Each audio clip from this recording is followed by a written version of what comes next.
வெயிலுக்கு நல்லா குளு குளுன்னு சில்லுன்னு ஐஸ்கிரீம் வாழைப்பழத்தை வச்சு செய்யலாமா? அதுக்கு முன்னாடி என்னோட சேனல் நீங்கள் ஃபஸ்ட் டைம் பார்க்குறீங்க அப்படின்னா சப்ஸ்கிரைப் பண்ணிவிட்டு வீடியோக்கு ஒரு லைக் போட்டுருங்க.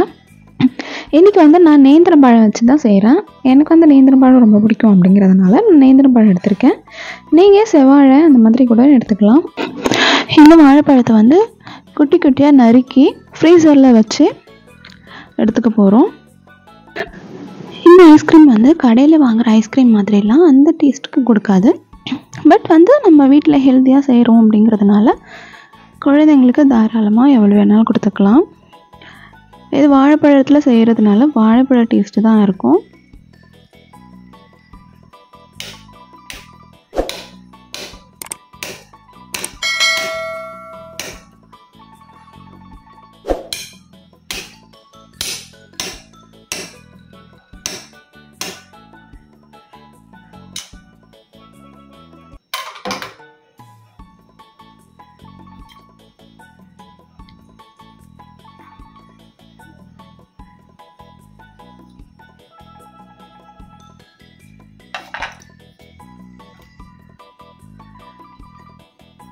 இப்போ நான் ஃப்ரீசரில் வச்சு எடுத்துட்டேன்.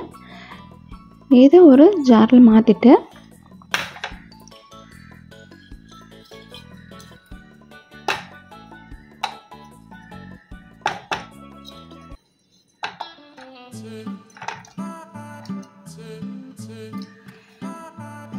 நான் இனிப்புக்கு ஒரு 3 டேட்ஸ் எடுத்திருக்கேன். அதில் இருக்கிற சீடை எடுத்துட்டு நான் சேர்த்துருக்கேன்.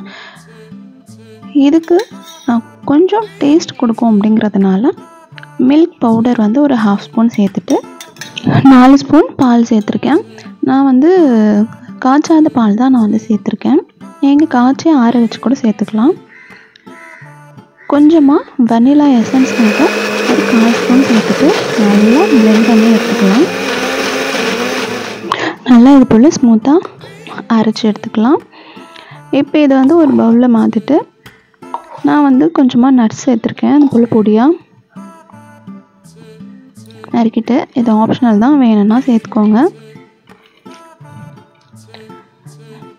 சும்மா ஒரு மிக்ஸ் கொடுத்துட்டு இதை ஃப்ரீசரில் வச்சு ஒரு 7 to 8 hours வச்சு எடுத்துட்டோம் அப்படின்னா ஒரு சூப்பரான ஐஸ்கிரீம் ரெடி ஆகிடும். டேட்ஸ்க்கு பதில் சுகர் சேர்த்துக்கலாமா இல்லை நாட்டு சர்க்கரை சேர்த்துக்கலாமா சுஜி அப்படின்னு கேட்டிங்கன்னா அது உங்கள் விருப்பம் தான், சேர்த்துக்கலாம். ஒவ்வொன்றுத்துக்கும் ஒவ்வொரு டேஸ்ட் டிஃபர் ஆகும், அவ்வளோதான். இந்த சம்மருக்கு குழந்தைங்க ஐஸ்கிரீம் வேணும்னு அடம் பண்ணிப்பாங்க. ஸோ அவங்களுக்கு இந்த மாதிரி ஹெல்த்தியாக செஞ்சு கொடுத்தீங்க அப்படின்னா அவங்க டேஸ்டெல்லாம் எதிர்பார்க்க மாட்டாங்க, ஐஸ்கிரீம் அப்படின்னு தான் சாப்பிடுவாங்க. ஸோ நீங்களும் வீட்டில் இது போல் செஞ்சு கொடுங்க. என்னோடய சேனலை சப்ஸ்கிரைப் பண்ணிவிட்டு இந்த வீடியோ பிடிச்சிருந்தா ஒரு லைக் பண்ணிவிட்டு யூஸ்ஃபுல்லாக இருந்ததுன்னா உங்கள் ஃப்ரெண்ட்ஸ் அண்ட் ரிலேட்டிவ்ஸ்க்கு யாருக்குன்னா ஷேர் பண்ணுங்கள். நான் நெக்ஸ்ட் வீடியோவில் பார்க்குறேன். தேங்க்ஸ் ஃபார் வாட்சிங். டாடா.